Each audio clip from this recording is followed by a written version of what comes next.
গুঞ্জন গান দিয়েছ, তুমি শিশুর মুখে নির্মল হাসি ফুটিয়েছ, তুমি ফুলের বক্ষে সৌন্দর্য গন্ধ মধু দিয়েছ, তুমি আমার জন্য এই জগৎ রচনা করেছ, অথচ আমি তোমাকে কি দিলাম? একবারও মনে পড়ে তাকে কি দেই আমরা? গোবিন্দ তো আর কিছু চাইছেন না, বললেন তোমার মনটা আমায় দাও। না দিলে কি হবে জানেন? মনটা অন্যকে দিলে ওইখান থেকে ভোগ বাসনা পাপ প্রবেশ করবে। গোবিন্দকে মনটা দিন, ওই মনে শুধু তাকেই রাখুন, আর কিছু প্রবেশ করতে পারবে না। এই জন্য ভক্ত বলছে, ভগবান একটাই অভাব তোমার, তোমার মনটা সাধুরা রাধারানী ব্রজবাসীরা চুরি করে নিয়ে গেছে, আমার মনটা আমি তোমায় দিলাম। তবে এটা মুখে মুখে দিলে হবে না, এটা আন্তরিকভাবে দিতে হবে। মন দেওয়া কেমন জানেন? খুব মার্মিক একটা কথা মনে পড়লো। এখানে অনেক শুদ্ধ ভক্ত আছেন, আর আপনাদের হরিকথার উৎকণ্ঠা চাতকের মতো। এজন্য আমার পূর্ব প্রস্তুতি শরীরও সাই দিচ্ছিল না, কিন্তু এখন আমি একটা অপ্রাকৃত আনন্দ অনুভব করছি। এখানে এমন কিছু ভক্ত আছে, আপনাদের ভাগবত কথার ব্যাকুলতা আছে, যেখানে আমার মতো মূর্খের মুখ দিয়েও ভাগবত কিছু বলাবার চেষ্টা করছেন, যদি ধ্যান দিয়ে শোনেন। খুব মার্মিক কথা হলো যে মন ভগবানকে কি করে দেওয়া যায়। ভগবানকে যদি মন দিতে হয় তাহলে কি করতে হবে? মন দেওয়াটা যতটা মুখে বলছি তত না। কেমন জানেন? মহাপ্রভুর একজন প্রিয় ভক্ত ছিল।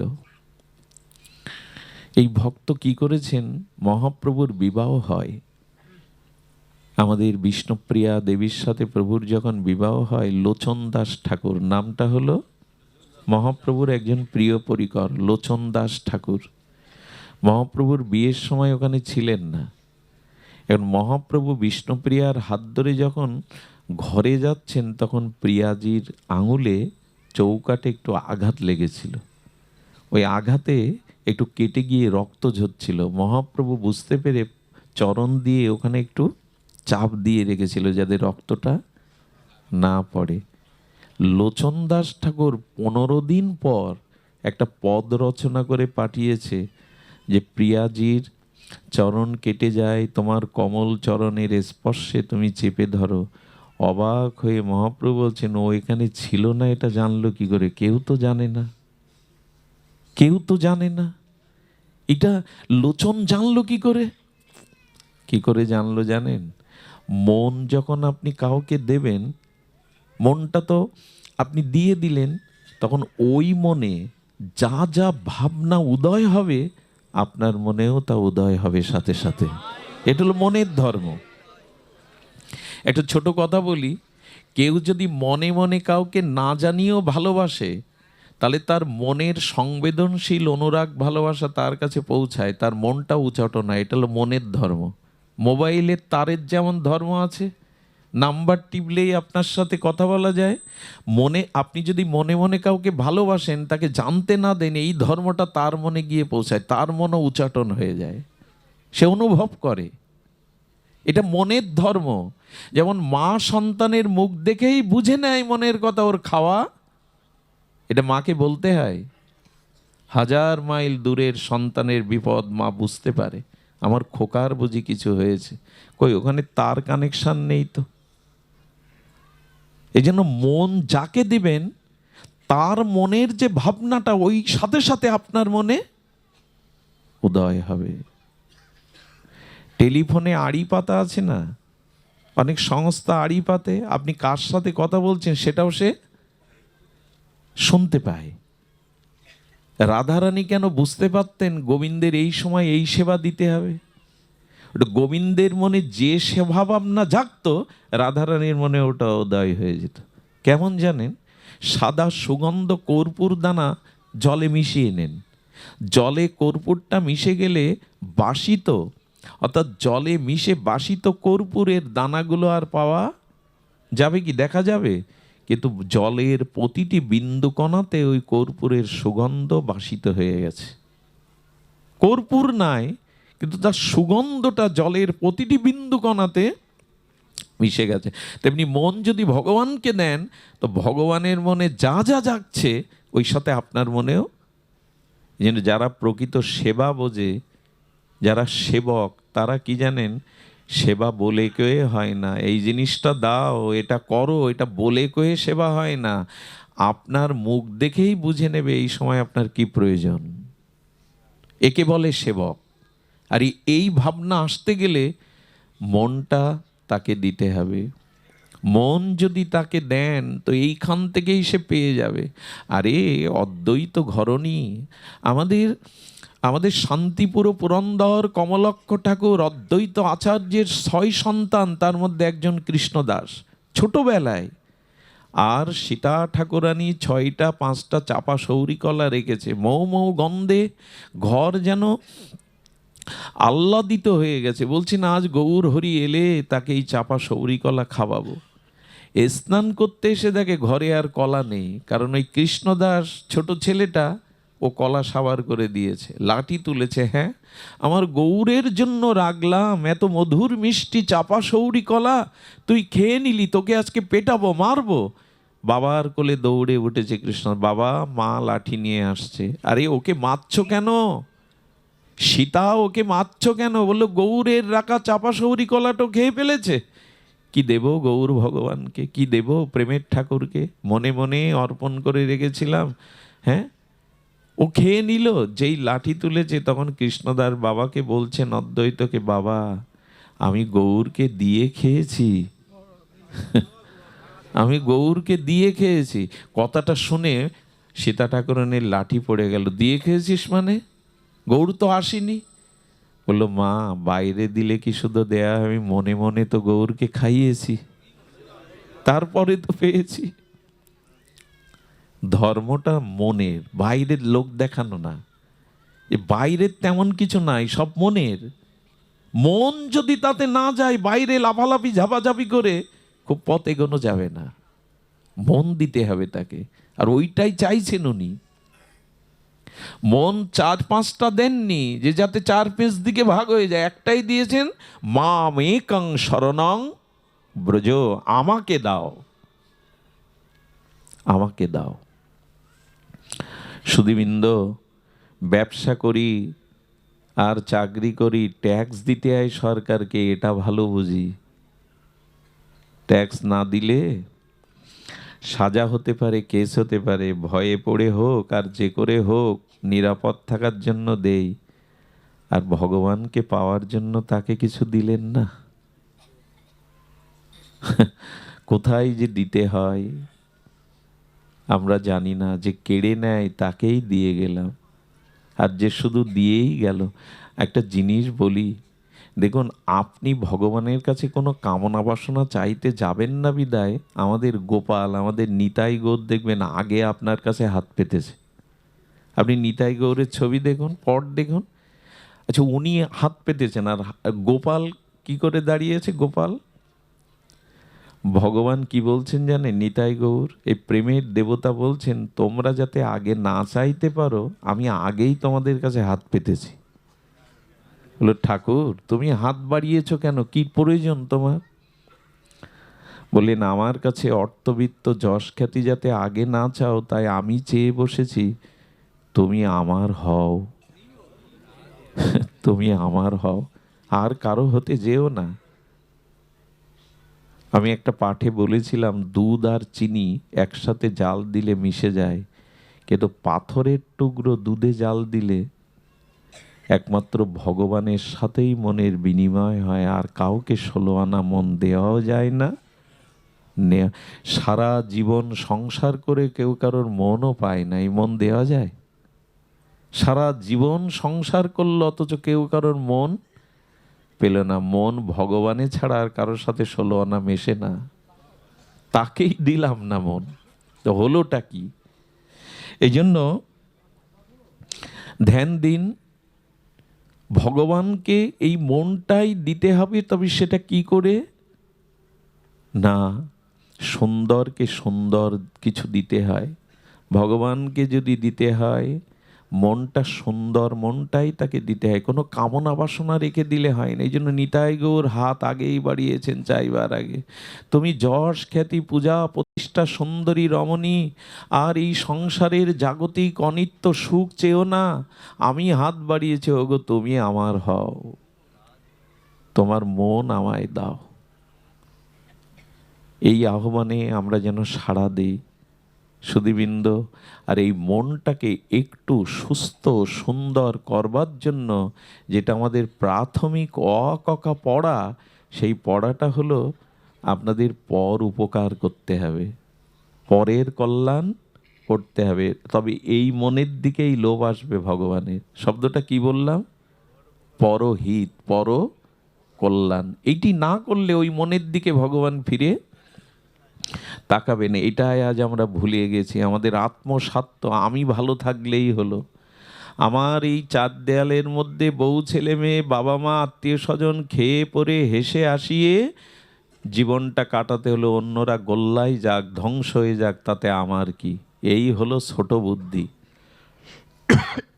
এই মন ভগবান ফিরেও তাকাবে না। পর উপকার, ভারত ভূমিতে মনুষ্য জন্ম হইল যার, জন্ম সার্থক করি কর পর উপকার। এই পরের কল্যাণ যতদিন আপনার আমার দ্বারা, আগে তো অল্পকে ভালোবাসুন, তারপরে বড়কে ভালোবাসবেন। এই জন্য আগে মানুষের কল্যাণের চিন্তাটা মনে প্রাণে আনুন, মুখে না, বাইরে না। তবে সেই মন উপযুক্ত হবে ভগবানকে দেওয়ার। আপনাদের মনে পড়ে তো, এক ব্যক্তি শুনেছে যে ভগবান এক জায়গায় আবির্ভূত হয়েছেন, আর সেই ভগবানকে দর্শনও করা যাচ্ছে। উনি বাড়ির কাজ ফেলে ছুটতে আরম্ভ করেছেন। গ্রামের এক বাড়িতে আগুন জ্বলছে, আগুন লেগে গেছে। বললেন, কে কোথায় আছো? আমার ঘরে জ্বলছে, তোমরা এসো, এগিয়ে এসো, আমার আগুন। তুমি অদ্বিতীয় দিগ্বিজয়ী পরাস্ত পণ্ডিতকে পরাস্ত করে তুমি নবদ্বীপের গৌরব, তুমি ভারত প্রদীপ, ভারত রত্ন, তোমার তো জরা ব্যাধি দুঃখ সংসারে জ্বালা নেই, তুমি কেন কাঁদছ? মহাপ্রভু বলছেন, জীবের জন্য কাঁদছে। এই জীবগুলো প্রেম পেল না, এই জীবগুলো করুণা পেল না, ভগবান কাঁদছে না। আমরা অন্যের, ঠিক আছে বলতেন, আমরা অন্যের জন্য কি করলাম? একবার উলোধ্বনি দাও মা, একটু অনুরোধ শোনো, আগে কথাটা শোনো। ভাগবত উলোধ্বনির নিয়ম হলো 3 বার বা 7 বার, কিন্তু ভাগবতে একবার দিলেই হয়, কারণ এইখানে শব্দগুলোই মঙ্গলধ্বনি, এগুলো যাতে বাদ না পড়ে, এই জন্য দিতে হয়। দিলে কল্যাণ হয়। হরিবোল দিলে, উলোধ্বনি দিলে অমঙ্গল নাশ হয়, অন্যের নিদ্রা অলসতা ভেঙে যায়। এটা মাঝে মাঝে দেওয়ার প্রথা আছে, কিন্তু একবার দিতে হয়। একবার দেওয়ার নিয়ম না, কিন্তু কিন্তু ভাগবতে নিয়ম।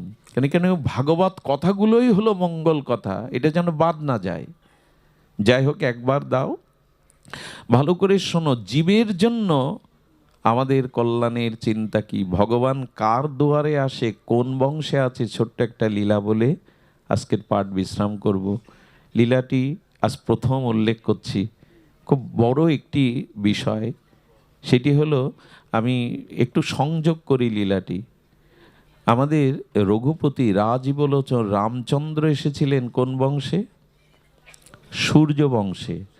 আর ভগবান শ্রীকৃষ্ণ এসেছিলেন চন্দ্র বংশে। এই সূর্য বংশের চক্রবর্তী সম্রাট ছিলেন আমাদের রঘু, এই জন্য বলা হয় রঘুপতি রাম। এই রঘুর পিতা হলো দিলীপ। রঘুর পিতাকে দিলীপ, খুব ধ্যান দিন। এই দিলীপ ছিলেন চক্রবর্তী সূর্যবংশের সম্রাট। তার বীর্যবর্তা স্বর্গ পর্যন্ত পৌঁছে গিয়েছিল। এত হিত, এত পরোপকারী রাজা তিনি।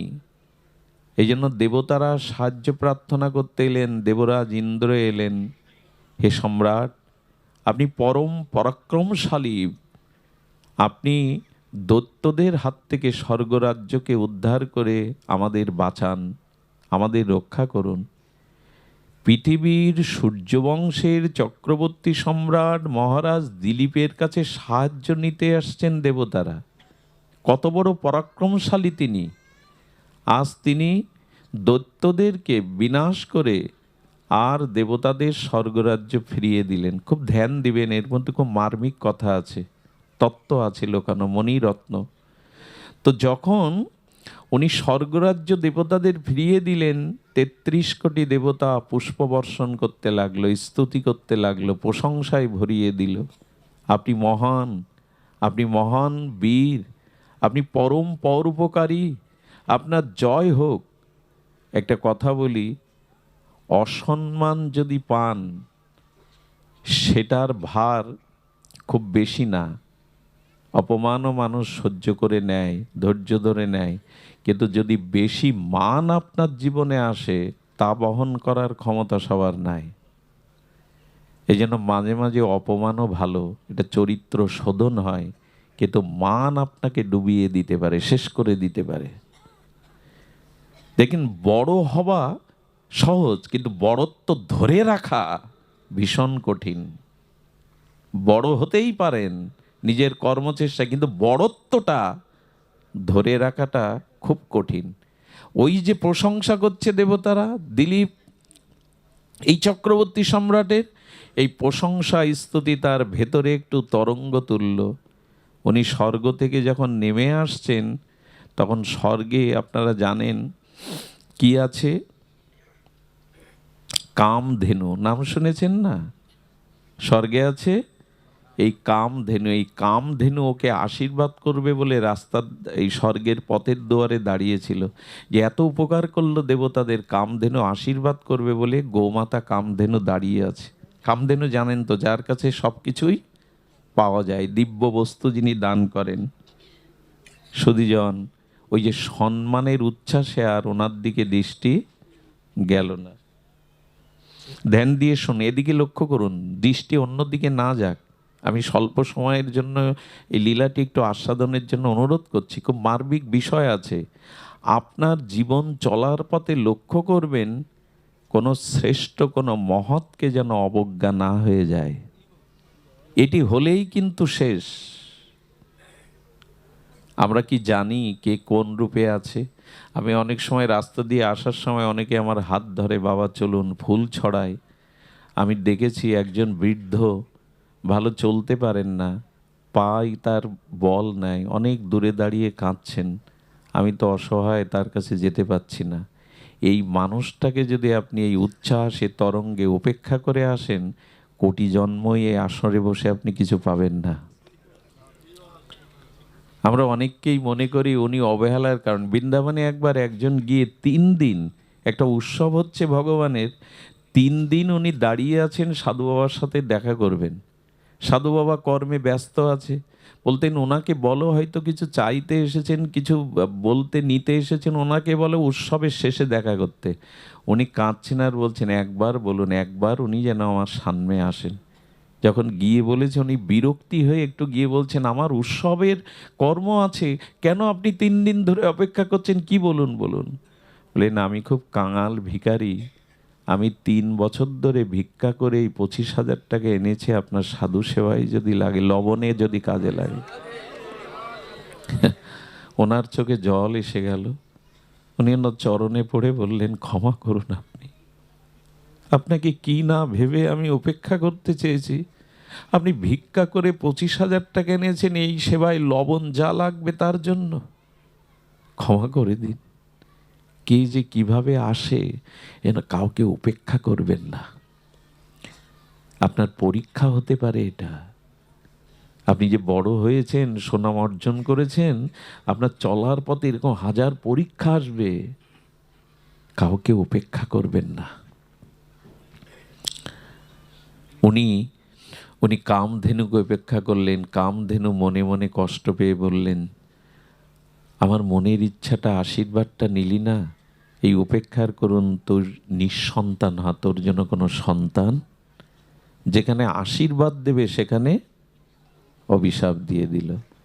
চিন্তা করতে পারেন, সূর্য বংশের মহারাজ দিলীপের আর সন্তান হয় না, শত চেষ্টা যাগযজ্ঞ করেও যখন হয় না, তখন মনে করলেন অজান্তে কোনো ভক্তের চরণে আমার অপরাধ হয়েছে।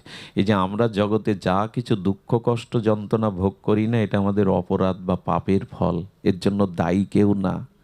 আমার জীবনে যা রোগ শোক জ্বালা যন্ত্রণা আসছে, এগুলো আমার পূর্ব জন্মের কর্মের প্রারব্ধ ফল। এর জন্য কেউ দায়ী না। এই জন্য অন্যকে দায়ী করে লাভ নেই, আমার কর্মই দায়ী। আমি আমি কুল বৃক্ষ রোপণ করেছি, তাতে আম পাবো? আমি কাটা গাছের বীজ রোপণ করেছি, আমি ফুলের গাছ পাবো? আমি যেমন কর্ম করে এসেছি আমার প্রাপ্তিটা তাই হয়েছে, এর জন্য কারো দোষ না। কর্ম যেমন প্রাপ্তিটাও তেমন। এই জন্য সাধুরা ভক্তরা মেনে নেয়, কষ্ট দুঃখ লাঞ্ছনা এটা আমার প্রাপ্য, শোধ হয়ে যাক। আমার কর্মফল প্রারব্ধ প্রভু ভুগিয়ে নাও, যাতে আর না আসতে হয়। যতদিন কর্মফল আছে ততদিন আসা যাওয়া ভুরাবে না। এই জন্য ভক্তরা হাসি মুখে বলে, পুড়িয়ে নাও, ধূপ না পড়লে তো গন্ধ বিতরণ হয় না, চন্দন না ঘষে ক্ষয় করলে চন্দন ক্ষয় হয় না। আমার এই রোগ শোক ভোগের অপমানের দ্বারা কর্ম ক্ষয় হোক প্রভু। এটা মেনে নেয়, আঁচল পেতে দেয় ভক্তরা। এই জন্য দেখুন, অভক্তের জীবনেও দুঃখ আসে, ভক্তের জীবনেও দুঃখ আসে, কিন্তু ভক্ত ভেঙে পড়ে না এই ভেবে আমার কর্মফলটা ক্ষয় হচ্ছে, হোক হোক। এটাকে মেনে, এই ধৈর্যটুকু ভজন সাধন না করলে ওই হাউতাস করতে করতে একদিন আত্মহত্যা করে মারা যায়। আমি পারলাম না আর জগতে। তাদের গতি কি হয়? ভয়ানক গতি হয়ে যায়। পারে না, রোগ শোক জ্বালা সহ্য করতে পারে না, সব ছেড়ে ছুড়ে দিয়ে জীবন অশান্ত অগ্নিময় করে তোলে, আত্মহত্যার পথ বেছে নেয়। ভজন কেন করতে হবে? দুঃখ আসবে না বলে? বলে আরো বেশি আসবে। ভজন করলে বাড়ি গাড়ি হবে এমন না, কিন্তু ভজন করলে ভগবানের কৃপায় তুমি অমঙ্গলেও মঙ্গল দেখতে শুরু করবে, দুঃখের মধ্যেও আনন্দ খুঁজে পাবে, যে হোক আমার কর্মফল ক্ষয় হোক। এই ধৈর্যটা ভজন থেকে আসে, সাধুসঙ্গ থেকে আসে। এটি ভজন না করলে, ভগবানের চরণাশ্রয় না করলে এই ধৈর্যটা আসে না। যা হচ্ছে সবই তোমার কৃপার দান, তোমার করুণার দান। তো এই সংকটে যখন পড়েছে, তখন গুরু বশিষ্ঠের কাছে গিয়ে উপনীত হলেন। কারণ সূর্য বংশের গুরুকে বশিষ্ঠদেব। আর এই কথাটা কি দেখুন, আমি কেন লীলাটি বলছি, এর মধ্যে তত্ত্ব দেখুন। জীবনে যদি কোনো সংকটে পড়েন, তবে শ্রীগুরু আর শুদ্ধ ভক্তের কাছে গিয়ে বলবেন। ওরা এ জগতে, আমি প্রায় বলি, কিছু কথা আছে যেটা প্রায় চলে আসে এ জগতে। বিষয়ী লোক বা আত্মীয় স্বজনকে দুঃখের কথা বলতে গিয়ে তারা একরকম আনন্দ পাবে ভেতরে, বাইরে ইস করবে, বাইরে আহা এটা কেন হলো, হওয়া উচিত নয়, ঠাকুর তোমায়, মুখে বলবে, কিন্তু মনে মনে এরা অনেকটা সন্তুষ্ট হয়। এই জন্য দুঃখের কথা কাউকে বলার প্রয়োজন নাই। যদি জীবনে কখনো সংকটে পড়েন, তবে ভগবানকে আর তার প্রিয় ভক্তকে শ্রী গুরুদেবকে বলবেন। ওনারা পরের দুঃখকে নিজের দুঃখ করে মেনে নেয়। এই জন্যই তো সাধু। বেশ থাকলে সাধু বলে না তাকে, বেশ দরকার প্রয়োজন, কিন্তু বেশেই সাধুর পরিচয় না। অন্যের দুঃখে যিনি দুঃখী হতে পারেন, ইনি সাধু। অন্যের বিপদকে যিনি নিজের বিপদ মনে করেন, ইনি সাধু। পরহিতে রত যিনি, ইনি সাধু। এটাই সাধুর বিশেষ লক্ষণ। তো তখন গুরু বশিষ্ঠের চরণে প্রণত হয়ে বলছেন, গুরুদেব, ত্রিকালজ্ঞ বশিষ্ঠদেব বললেন, অপরাধ হয়েছে কামধেনুর কাছে, তুমি তাকে উপেক্ষা করে চলে এসেছিলে। প্রভু, কি করে প্রায়শ্চিত্ত হবে? এই দেখুন, সাধুর কাছে সমাধান, শ্রীগুরুর কাছেই সমাধান। বললেন, ওই কামধেনুর বৎস কন্যা নন্দিনী আমার আশ্রমে থাকে। এগুলো জানা দরকার। কামধেনুর কন্যা গাভী নন্দিনী বশিষ্ঠদেবের আশ্রমে থাকতেন। ওই দুগ্ধ দিয়েই অভিষেক, ভগবানের ভোগরাগ এগুলি হতো। বললেন, তুমি তো নন্দিনীকে পাবে না এখানে, এই তুমি তো কামধেনুকে পাবে না, নন্দিনীকে সেবা করো। আপনাদের কাছে একটা অনুরোধ করি, আমাদের সনাতন বৈদিক সভ্যতায় গাভী সেবার থেকে বড় সেবা, গো সম্পদ একদিন এই পৃথিবীর শ্রেষ্ঠ সম্পদ ছিল। পৃথিবীতে এই যে কৃষিকাজ একসময় আজকাল এই আধুনিক যন্ত্রের দ্বারা হতো না, গো সম্পদের দ্বারাই আমাদের পূর্বপুরুষরা ওই গো সম্পদের দ্বারাই শস্য ফলিয়েছে। এক সময় কেন, আজও মায়ের দুধের বিকল্প হলো খাঁটি গাভীর দুধ। আজও ভগবানের হোমযজ্ঞ পূজা ঘি ছাড়া সম্ভব। আজও দুধ ছাড়া কোনো অভিষেক ভগবানের সম্ভব নয়। শুধু কি তাই, গাভীর মলমূত্র অর্থাৎ গোবরটাও ভগবত পরিমণ্ডলে লেপন করে শুদ্ধ করায়। পৃথিবীর কোনো প্রাণীর বিষটা এত উপকারী হতে পারে? গোবর হলো ডেটলের থেকে অ্যান্টিসেপটিভ। ওইটা যেখানে দেয়া হয় পরিবেশ মাটি শুদ্ধ হয়ে যায়। এই জন্য মারা আজও ভগবত অনুষ্ঠানে যজ্ঞের স্থানে গোবর লেপন করে। আর গাভীর চোনা, এটা তো দুর্গাপূজায় শুধু লাগে না, এটা ভারতবর্ষে রিসার্চ হচ্ছে অনেক রোগের ঔষধি স্বরূপ। গাভী মৃত্যুর পরে বলে, আমার চামড়াটা ঢোল করে মৃদঙ্গ করে মন্দিরে ভগবানের আরতিতে বাজিও। তাদের মৃত চামড়াটাও পর্যন্ত মৃদঙ্গে হরিবোল বলে। মায়ের মন্দিরে ঢাক ঢোলে আরতি হয়। আর এই জীবনের সর্বস্ব দিয়ে যায়। মেয়ে বিবাহ দিতে পারছে না, গাভীর দিকে গোয়ালের দিকে দৃষ্টি দেয়। ও নিজে বিক্রি হয়ে চোখের জলে গিয়ে বলে, মালিক তুমি কন্যাদায় থেকে মুক্ত হও। যে জিনিসটা ভাই করে না। আমি চলে যাচ্ছি কিন্তু আমার বাছুরকে বৎসকে রেখে যাচ্ছি, ও তোমার সেবা করবে। গাভী সম্পদের তুলনায় যেন গাভী আমাদের মা। একদিন এই অখণ্ড ভারতবর্ষ গাভী ছিল আমাদের সম্পদ, আজ আমরা হারিয়ে বসছি। যে বাড়িতে গাভী সেবা হয়, গো সেবা হয়, সে বাড়ি সাধারণ না। গাভীর গায়ে হাত বোলালে ৮০ রকমের রোগ ভালো হয় জানেন। এই সম্পদটা আমরা হারিয়ে ফেলেছি। আর কত বড় বেঈমান। বেঈমান কেন জানেন? ছোট বাছুরটা কোলে ওঠে, ভয় পেলে তাড়া খেলে আমার কাছে চলে আসে।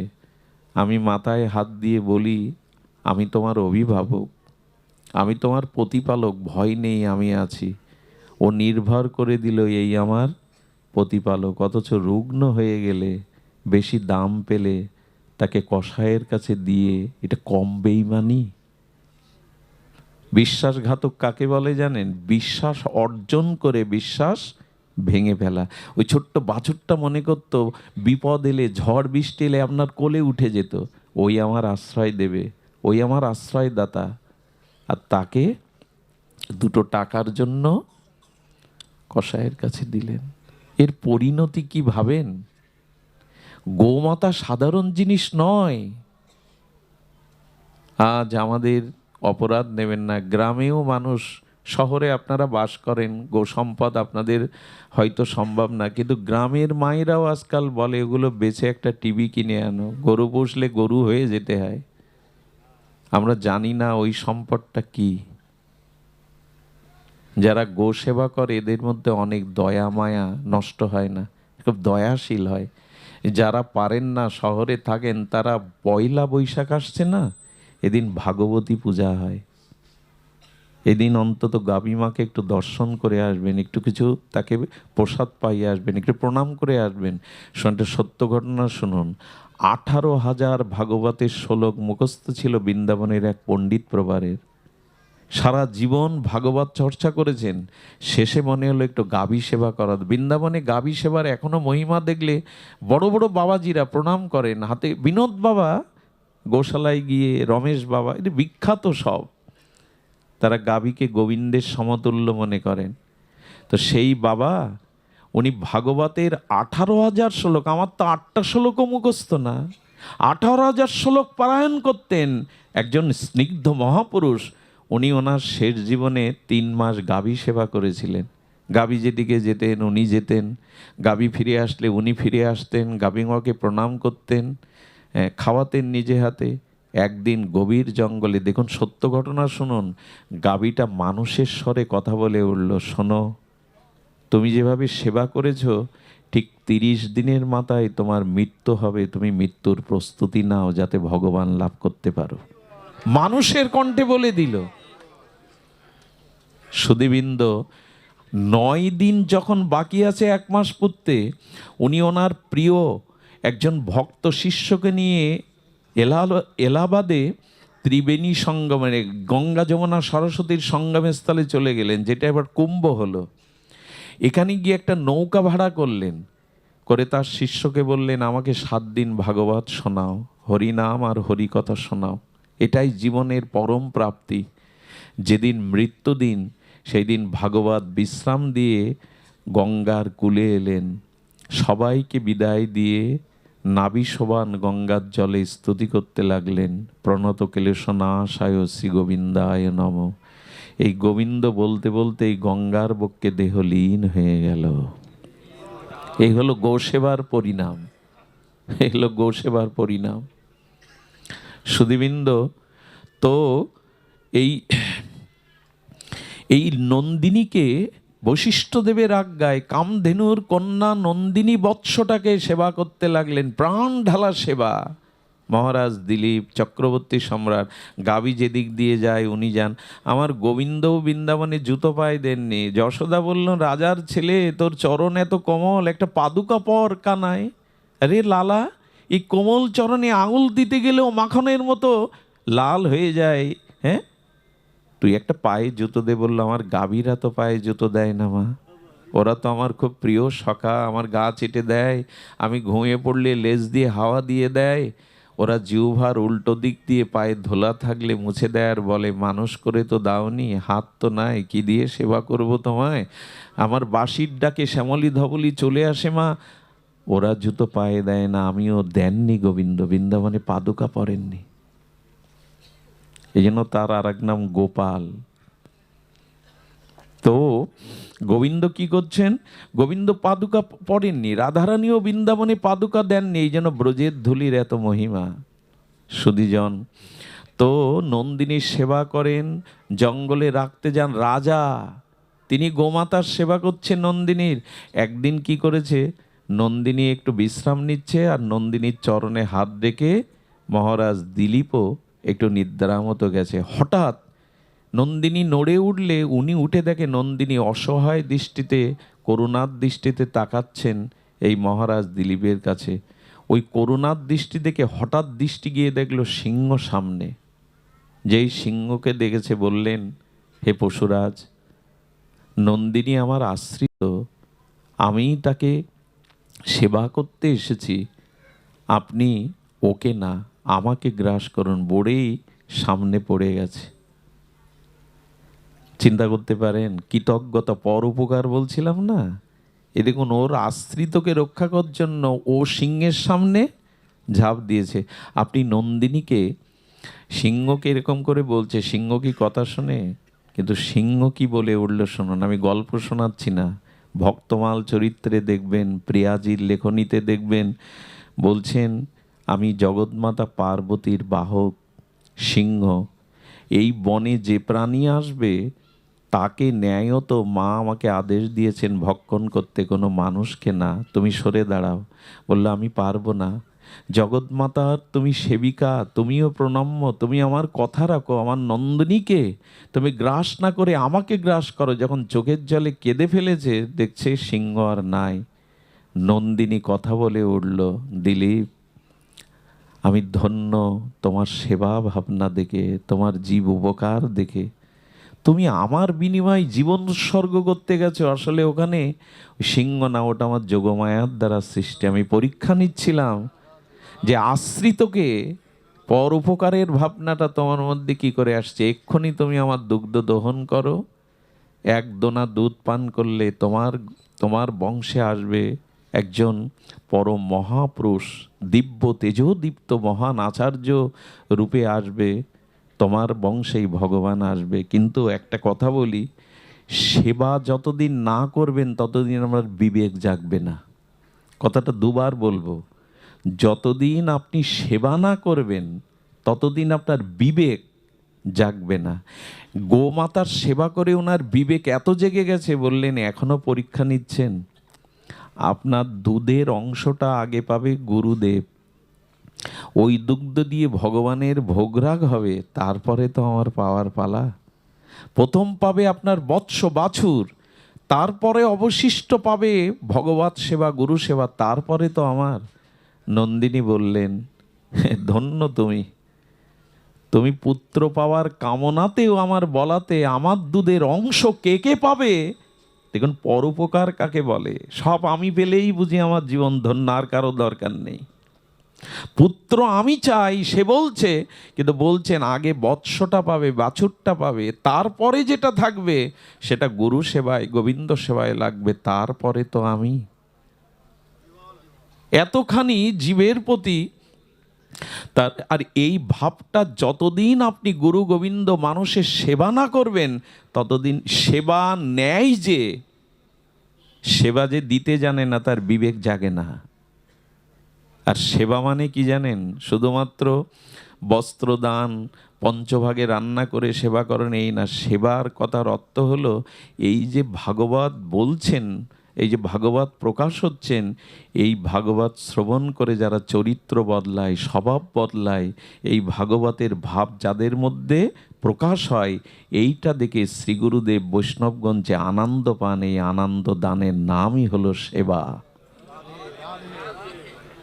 জানেন এই অঞ্চলে আমাদের শান্তদা আমাকে প্রথম এনেছিল ওই খালিয়ায়, এরপরে মোকসেদপুরে বাবাদের কারণে নাম আর কি বলবো, আস্তে আস্তে আমি এই কথাটি এই কারণে বলছি, দেখুন এখন মাঝে মাঝে আনন্দ পায়, কষ্ট পায়, এত তো বললাম।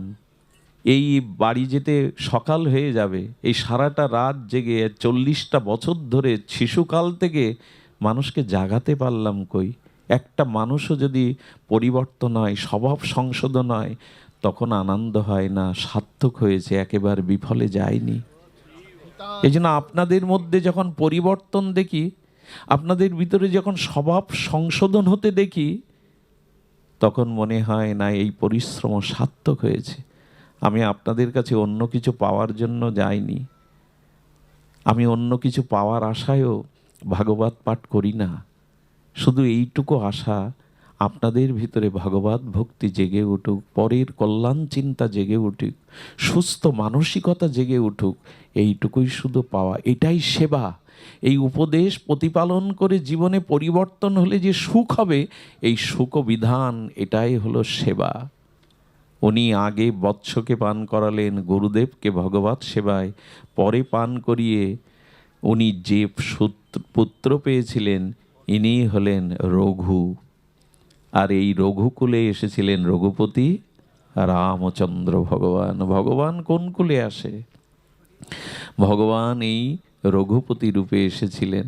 তাই আপনাদের কাছে অনুরোধ করি, বড়কে ভালোবাসার আগে ছোটকে ভালোবাসুন। ছোটকে ভালোবাসতে বাসতে বড়র ভালোবাসাটা সেই দিকেই যাবে। আপনি অন্যের কল্যাণ, অন্যের মঙ্গল চিন্তা করুন। আর সব থেকে মঙ্গল কি জানেন?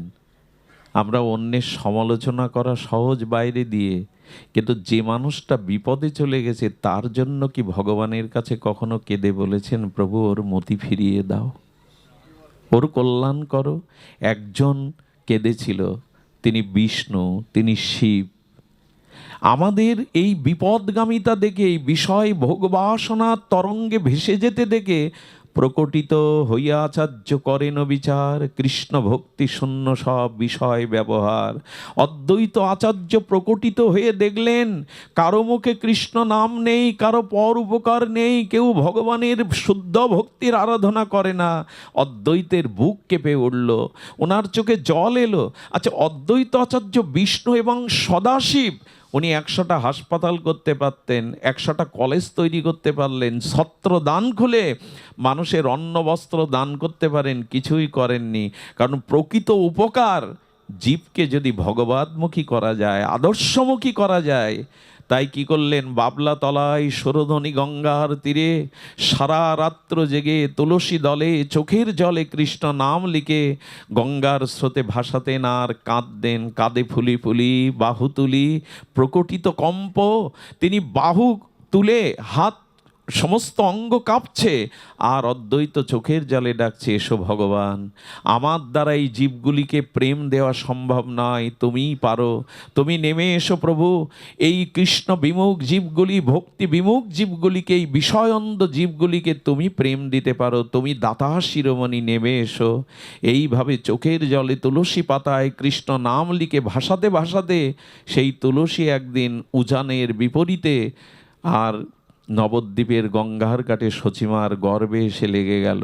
ওই তুলসী যখনই গর্বে লাগলো, সচিমা কি পাতা ভেবে আর সরিয়ে দিচ্ছে, আবার বিপরীতে এসে সচির গর্ব বরণ করছে। তখনই অদ্বৈত আচার্য হুঙ্কার দিয়ে উঠলেন, সচিমাকে মনে মনে প্রদক্ষিণ করে প্রণাম করে উঠলেন, মহাবদন্নায় কৃষ্ণ প্রেম প্রদায়তে কৃষ্ণায় কৃষ্ণ চৈতন্য নামনে গৌরতীশে নেব। এই শচীসিন্ধু গর্ব করেই আমার ডাকে গৌর হরি নেমে আসবেন, স্বয়ং রাধা কৃষ্ণ মিলিত তনু নেমে আসবেন, আর মহাপ্রভুকে আনিয়ে এই হরিনাম প্রেম দানের দ্বারা তিনি জগৎ উদ্ধার করলেন। গৌরানা ঠাকুর অদ্বৈত, গৌরানা নিধি। মহাপ্রভু একদিন বলছেন, নাড়া, আমার নাড়া কোথায়? কারো নাম কি নাড়া হয় আর মহাপ্রভু শ্রীমুখে ডাকে? ভক্ত বলছেন, নাড়া কার নাম প্রভু তো জানি না। বলল যে চোখের জলে ভক্তিতে আমার সিংহাসন নাড়িয়ে দিয়েছিল, সেই অদ্বৈতকে নাড়া বলে ডাকতেন গৌরহরি। নাড়া, তুমি বর চাও, তুমি আমার সিংহাসন নাড়িয়ে দিয়েছিলে, বর চাও, দেবে? হে গৌর সুন্দর দেবে? তবে এই বর দাও, এই কলিহত জীবকে হাতে ধরে প্রেমের প্রদীপ জ্বালিয়ে তুমি বৃন্দাবনের নিকুঞ্জ প্রেম মন্দিরের সেবায়, যুগল সেবায় নিয়ে যাবে, কথা দাও। নিজের জন্য চাইছেন না, আমাদের জন্য চাইছেন। প্রেমের প্রদীপ জ্বালিয়ে এই কলিহত জীবকে হাত ধরে প্রেমের নিকুঞ্জ প্রেম মন্দিরের যুগল সেবায় তুমি তাকে দিয়ে দেবে, কথা দাও। আর একটা জিনিস দাও, এই নবদ্বীপের হরিনাম মহা সংকীর্তন রসে আমরা যেন ডুবতে পারি। আসুন এইটুকুই আমাদের অবশিষ্ট থাক, এক হরিনাম আর এক যুগল আরাধনা। আপনাদের এই যজ্ঞ সার্থক হোক, আপনাদের শোভাগমন সার্থক হোক, আপনাদের কৃষ্ণ ভক্তির হৃদয়ে প্রস্ফুটিত হোক, এই প্রার্থনা জানিয়ে আপনাদের কাছে করজোরে আঁচল পেতে একটা ভিক্ষা চাইছি। আপনারা আপনাদের চরণ ধুলি দিয়ে আমাকে আশীর্বাদ করুন, আমি যেন আপনাদের চরণ প্রান্তে বসে এমনি করে গৌর গোবিন্দের গুণগাথায় বাকি জীবনটা কাটাতে পারি। রাধে রাধে। প্রণাম নেবেন মৃত নিতাই দাসের ছেলে তারক দাস।